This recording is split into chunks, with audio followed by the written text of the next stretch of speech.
mirip aja argumentasinya. Kayak gitu-gitulah. Iya. Nah, jadi mungkin teman-teman juga yang belum mengetahui apa itu program kerja asasi ulama oleh Lida Gontor. Nah, ada orangnya nih yang alumnus dari program kaderisasi ulama Gontor, sahabat saya, Ustadz Yoki.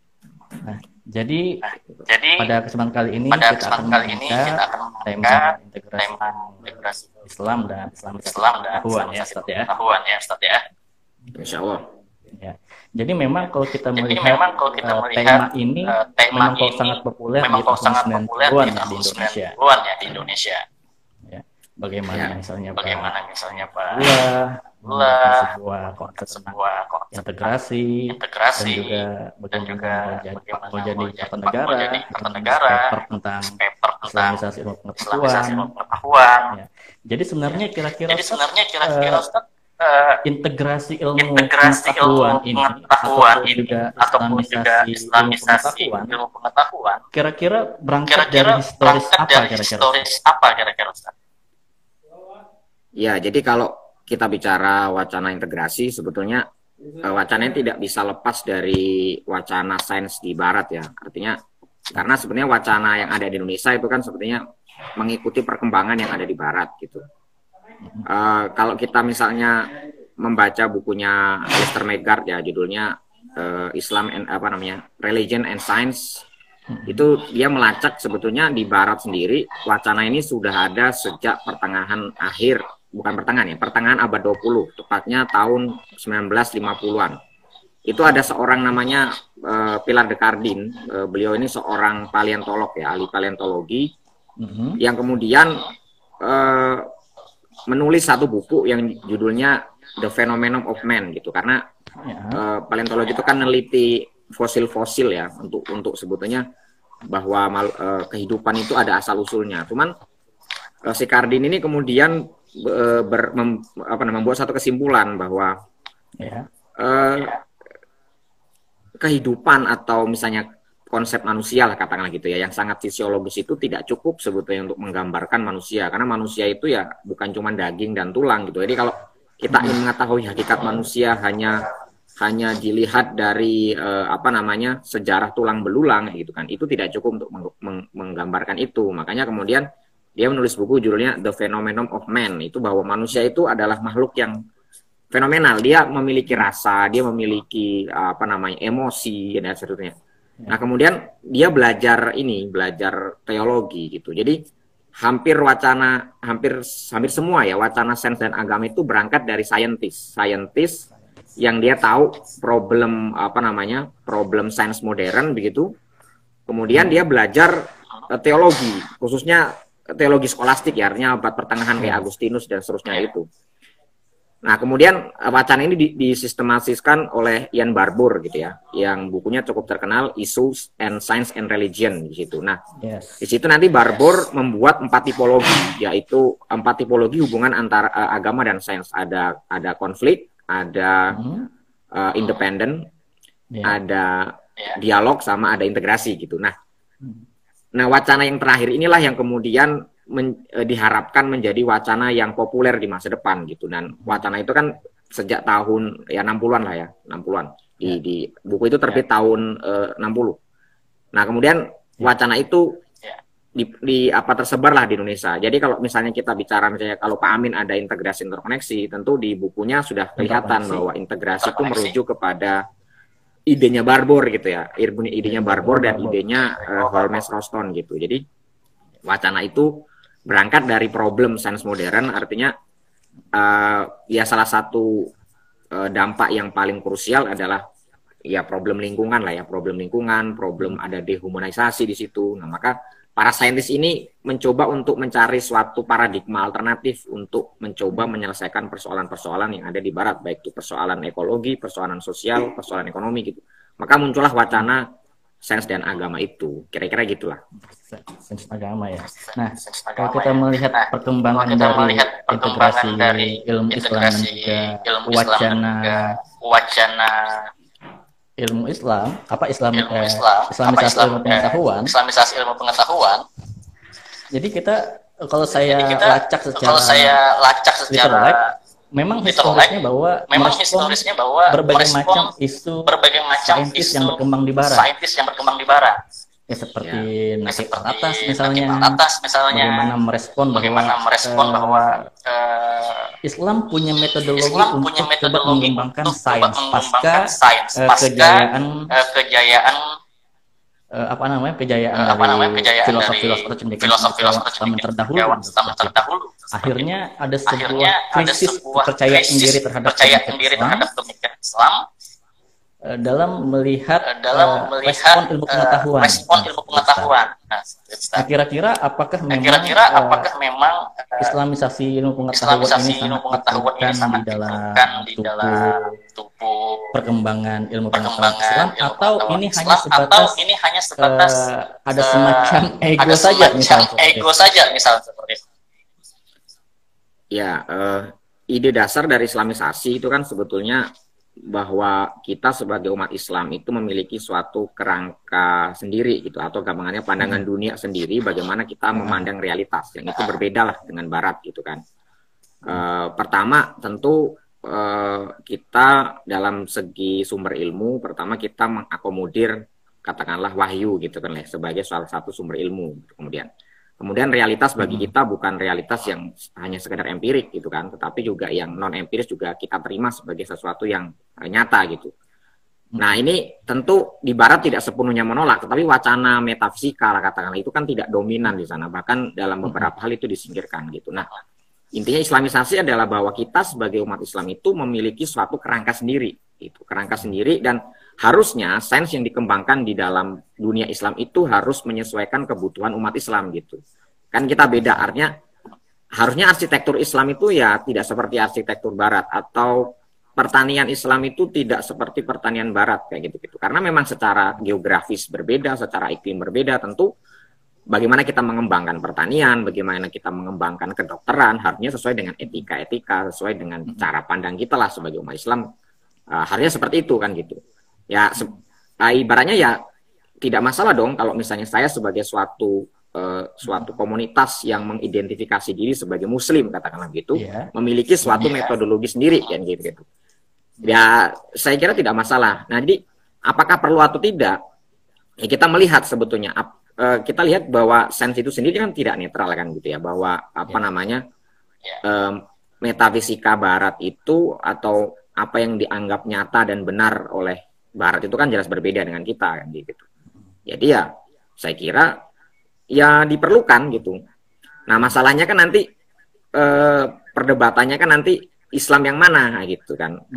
Kalau kita sebut Islamisasi itu Islam yang mana gitu. Nah itu saya kira sampai detik ini juga perdebatan itu juga belum usai lah ya. Artinya kalau kita bicara wacana-wacana yang ada di Indonesia, misalnya kalau integrasi itu kan kebanyakan di UIN ya.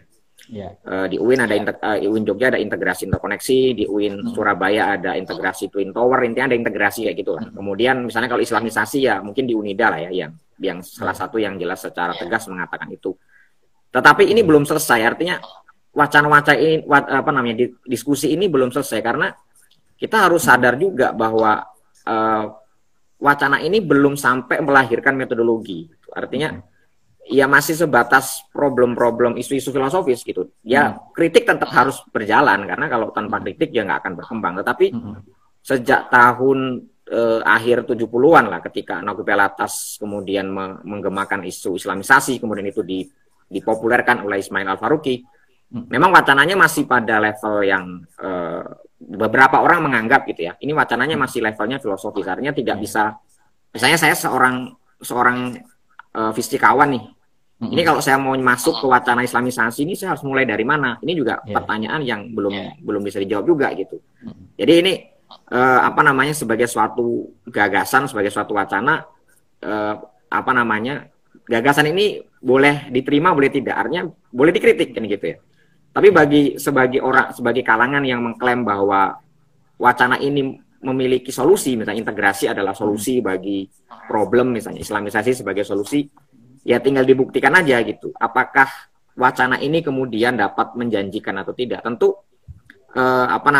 jawaban ini tidak bisa apa namanya singkat ya, karena kalau kita bicara tentang kematangan suatu ilmu gitu kan, ini pasti butuh waktu yang cukup lama gitu. Nah, wacana katakanlah kalau kita bicara lingkar wina sebagai suatu mazhab keilmuan di barat atau mazhab Frankfurt, itu juga butuh waktu yang lama gitu. Jadi sekarang waktunya adalah ya kritik tetap ya, artinya antara satu misalnya integrasi mengkritik islamisasi, islamisasi mengkritik integrasi itu bagus-bagus saja. Cuman saya kira yang penting adalah, atau misalnya di UGM atau Pak Kunto lah malah mewariskan atau apa yang disebut dengan paradigma profetik. Ya sekarang bagaimana tawaran-tawaran paradigma itu mampu kita rumuskan lebih detail secara metodologis. Kalau epistemologis saya kira atau filosofis bukan sudah cukup, tapi saya kira oke lah gitu, bisa dikembangkan, tetapi yang perlu dirumuskan atau dipikirkan itu adalah bagaimana semua wacana-wacana itu masuk ke wilayah metodologis. Nah ini saya kira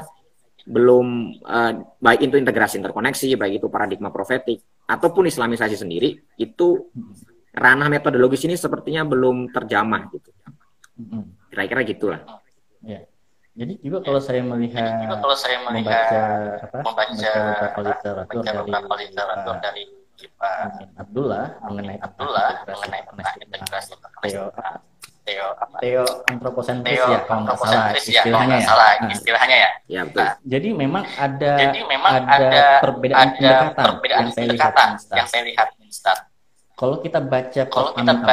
Amin Abdullah, pendekatan epistemologi itu sangat terasa kan seperti itu. Ya. Sedangkan kalau kita bicara Pak Mudadi Kartanegara dan baca Eset Nukib Alatas cenderung mengkritik gaya epistemologi nah seperti itu. Yang khususnya yang berkembang di barat, yang kemudian memiliki objek ontologi yang berbeda kan seperti itu. Nah, jadi sebenarnya kalau kita berbicara mengenai integrasi, sebenarnya konsep integrasi yang ingin disampaikan atau ingin digagas oleh beberapa tokoh mengenai pemikir Islam tentang islamisasi atau integrasi, kira-kira konsepnya bagaimana ini Ustaz? Ya sejauh yang saya tahu ya, artinya sejauh bacaan saya, integrasi itu kan gimana caranya Islam itu bisa kompatibel lah gitu, atau bisa menjawab, bisa merespon persoalan-persoalan zaman. Kalau kita misalnya lihat skemanya Pak Amin Abdullah itu kan lingkar paling luar di skema laba-labanya itu kan adalah misalnya international relation, kemudian ekonomi, global isu. Jadi bagaimana core-nya itu kan Quran hadis di situ. Jadi bagaimana ajaran Islam itu bisa keluar gitu ya, bisa merespon persoalan-persoalan kontemporer katakan gitu. Nah sebetulnya tujuan ini sama saja gitu. Di dalam islamisasi juga sebetulnya inginnya seperti itu.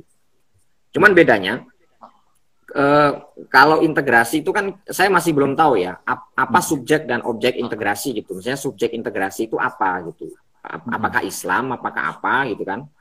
Atau dan objeknya apa? Kalau kita baca buku Pak Waryani Fajarianto yang 2 jilid itu, sejauh yang saya tahu, misalnya gini, Islamic Studies itu masuk di bagian social science gitu. Nah kalau kita masuk ke situ, berarti kan Islam itu dibaca melalui pendekatan sosiologis. Kalau menurut saya ini tidak tepat gitu, karena ya kalau sosiologinya kita bangun sendiri nggak ada masalah gitu. Masalahnya sosiologi yang dimaksud adalah sosiologi mereka kan gitu, atau antropologi mereka. Dan kita tahu asumsi dasar antropologi di Barat itu kan bagaimana dia menguasai orang lain gitu. Jadi antropologi itu lahir untuk misalnya menguasai secara epistemik orang lain gitu. Makanya proyek-proyek antropologis misalnya dilakukan di negara-negara koloni gitu, untuk mengkaji misalnya Aceh dikaji budayanya seperti apa. Itu tujuannya adalah untuk menguasai. Nah, kalau kita menggunakan nalar yang seperti itu dan itu dipakai untuk Islam, saya kira tidak tepat gitu. Ya tidak apa-apa kita membuat antropologi, tapi antropologi yang memang lahir dari kesadaran kita sendiri itu, bukan lahir dari sana kan gitu.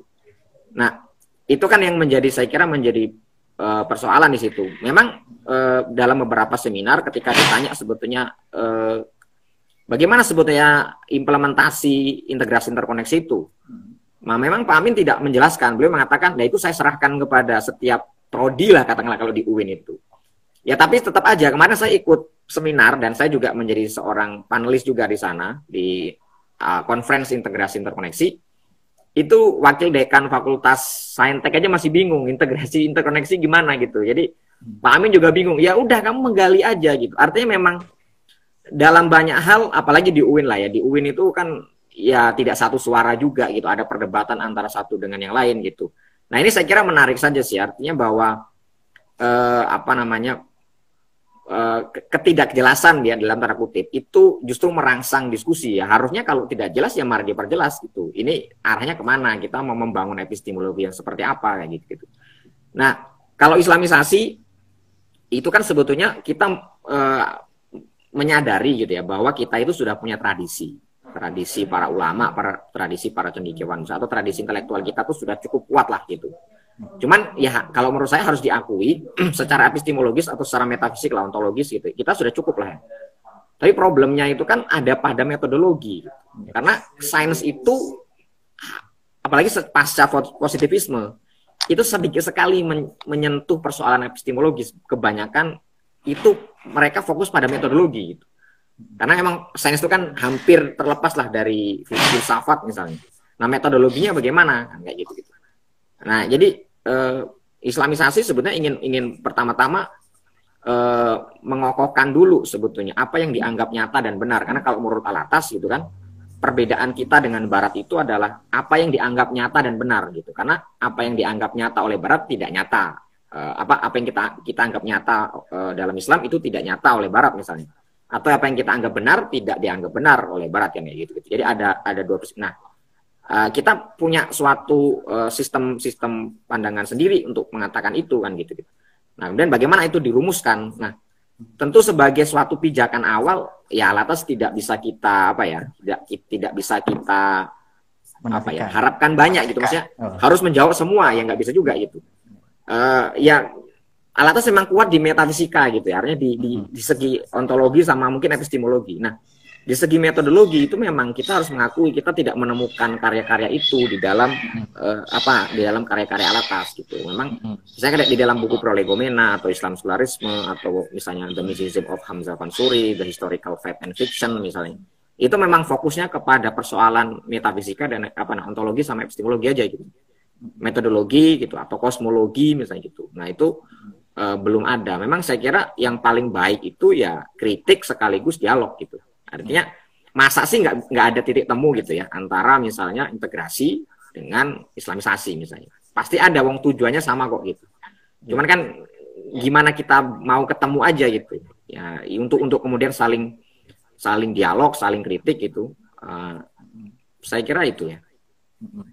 Jadi memang kalau secara historis kita lihat ya bahwa masalah ini sebenarnya bukan masalah di dalam Islam sebenarnya ya. Betul. Pasca abad 19. Kita bicara abad 19. Misalnya kita bicara bagaimana Galileo Galilei ya. Bagaimana doktrin melawan sains, doktrin gereja melawan sains. Bagaimana matahari mengelilingi atau bumi sebagai pusat tata surya pada saat itu ya. Memang permasalahannya yang kompleks adalah yang sekarang kita hadapi bagaimana sains itu punya konektivitas dengan aspek teologi kita, aspek yang paling inti dalam diri kita. Nah, ini agak rumit. Nah, contoh misalnya. Dari beberapa literatur yang saya cek, yang saya coba cari, ya, tidak ada satupun ulama atau yang memiliki kapasitas sebagai cendekiawan itu merespons seperti boson atau teori partikel Tuhan, ya, atau merespon isu tentang black hole yang kemarin sedang ini ya. Bentar saya ada.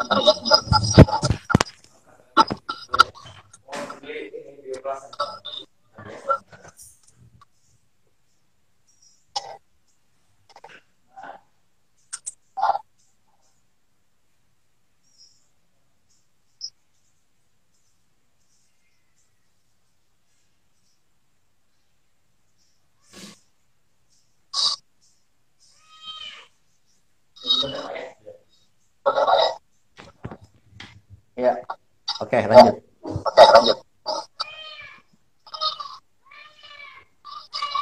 Nah, jadi begitu tadi. Jadi tidak ada respon terhadap misalnya perkembangan saintifik seperti teori Higgs boson dan juga misalnya perkembangan black hole yang sekarang. Menurut saya bahwa perkembangan sains itu juga punya efek yang luar biasa terhadap sebuah hal yang paling penting dalam diri manusia yang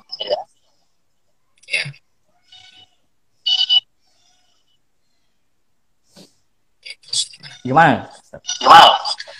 Ya, jadi ya harus diakui gitu. Problem kita ya kebanyakan di kita lah di dunia Islam itu memang kita belum punya tokoh-tokoh semisal Barbur tadi itu.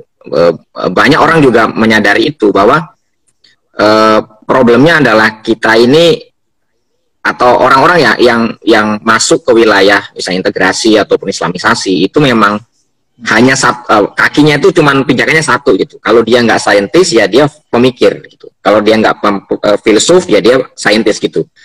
Nah kita harus memiliki kedua itu gitu. Jadi dia adalah seorang filsuf, dia juga seorang saintis. Karena simpel lah gitu. Di prodi saya dulu lah ya, waktu misalnya di teknik atau di fisika atau di matematika, persoalan yang begini-begini tuh mereka mengatakan ngapain bicara begitu? Karena mereka tidak terbiasa di dalam diskusi filsafat gitu kan. Sama juga anak filsafat nggak ngerti sains gitu. Jadi apa yang mereka bicarakan terlalu abstrak bagi anak-anak sains gitu. Jadi nggak nyambung gitu. Padahal kan setiap sains itu pasti memiliki sistem metafisika gitu. Artinya orang-orang seperti Hawking, kemudian Dawkins yang mengaku ateis itu pasti dia pasti memiliki suatu keyakinan lah gitu ya. Apa itu realitas yang paling dasar kan gitu. Dia mengatakan materi misalnya. Kenapa materi? Nah, itu kan sebenarnya pertanyaan metafisika sebetulnya itu. Pertanyaan filosofis. Di dalam fisika misalnya.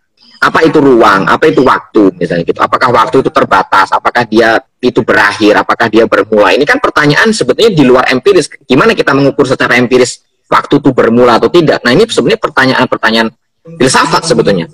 Nah, cuman memang problemnya adalah orang yang menekuni misalnya fisika, matematika, kimia, biologi itu tidak akrab dengan misalnya wacana filsafat ilmu atau wacana-wacana epistemologi. Jadi kalau kita bicara tentang kebenaran itu apa, dibilang katakan ngapain bicara begitu kan gitu. Jadi emang masalah juga dan emang dulu di sana ya di Jogja dulu kayaknya filsafat ilmu tuh cuma 1 semester dan itu pun kayak cuma 2 SKS yang itu nggak ngaruh gitu. Karena itu di awal-awal biasanya, ada yang sebagian di awal, ada yang sebagian di akhir. Dan mereka tuh kadang-kadang bingung, sebetulnya kita ada mata kuliah filsafat ilmu buat apa sih gitu. Apa hubungan filsafat ilmu dengan biologi misalnya gitu. Ya karena yang ngajar filsafat ilmu itu dari filsafat. Harusnya kan yang ngajar filsafat ilmu itu ya dosen biologinya itu kan. Jadi memang masih ada dikotomi. Jadi kadang-kadang banyak sekali ketidaknyambungan gitu. Jadi ada kritik-kritik filosofis. Nanti para orang-orang biologi mengatakan, loh, kamu tuh kalau mau membantah teori Darwin ya lakukan penelitian lapangan gitu. Jangan cuma sekedar kritik-kritik filosofis itu nggak ngaruh kan gitu. Teori yang kayak anggap based on eksperimen kan gitu. Jadi ya oke lah, kritik sudah cukup banyak saya kira secara filosofis bahwa dia cacat secara epistemologis, dia cacat secara ini. Tetapi tetap saja kenapa teori Darwin itu masih ada gitu. Ya karena tidak ada yang menggantikan gitu. Mana orang ilmuwan yang membuat suatu teori yang cukup kuat ya, cukup kokoh, cukup konsisten. Saya kira belum ada juga gitu kan. Jadi ya menjadi suatu masalah. Jadi di dunia Islam saya kira kalau ya apapun itu wacana integrasi islamisasi itu memang wajib hukumnya gitu sekarang. Kalau kita mau menjawab gitu dan nggak diolok-olok cuman klaim-klaim aja gitu ya. Memang harus seorang saintis dan seorang filosof gitu. Artinya dia mampu merumuskan teori itu secara filosofis plus dia juga bekerja secara profesional sebagai saintis. Nah ini memang tantangan besar bagi kita ya. Emang ada nggak orang yang mau gitu ya sejak S1 tuh ngambil kuliah 2 gitu ya, biasanya fisika sama filsafat, mau nggak dia gitu? Nah, itu juga itu kan terjebak sama linearitas gitu ya, di Indonesia gitu. Jadi masalah banget. Jadi dosen kalau nggak linear nggak bisa kan itu misalnya. Bagi itu jadi masalah bagi kita semua. Baik dari yang punya sebagai seorang alim atau sebagai seorang ulama dan filosof ya. Jadi untuk merespon hal-hal yang saintifik itu dianggap sebagai sesuatu yang sifatnya apa ya? punya ruang sendiri ya, punya kamar sendiri ya, aspek sehingga internal di dalam memiliki sebuah korelasi terhadap apa yang berkembang di realitas. Seperti itu. Jadi sebenarnya kalau kita bicara sains berkembang dalam dunia kita ya, seperti itu ya. Bagaimana kita melihat wacana-wacana nuklir misalnya segala macamnya yang juga di negara-negara religius ya. Nah, cuman bagaimana caranya kita bisa itu tadi saya bilang menemukan sebuah aktivitas saintifik di dalam tubuh kita sebagai seorang muslim seperti itu.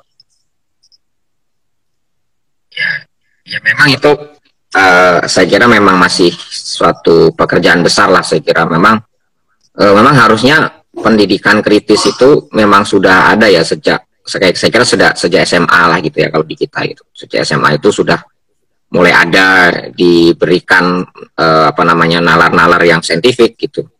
Nah tentu tidak salah sih banyak menjamur misalnya program-program tahfiz misalnya gitu ya, hafal Quran misalnya kayak gitu.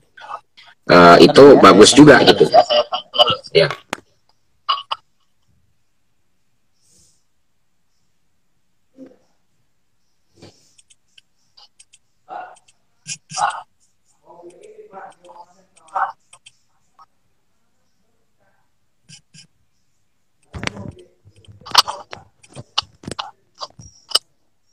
Ya, mohon maaf ini banyak kalian ini.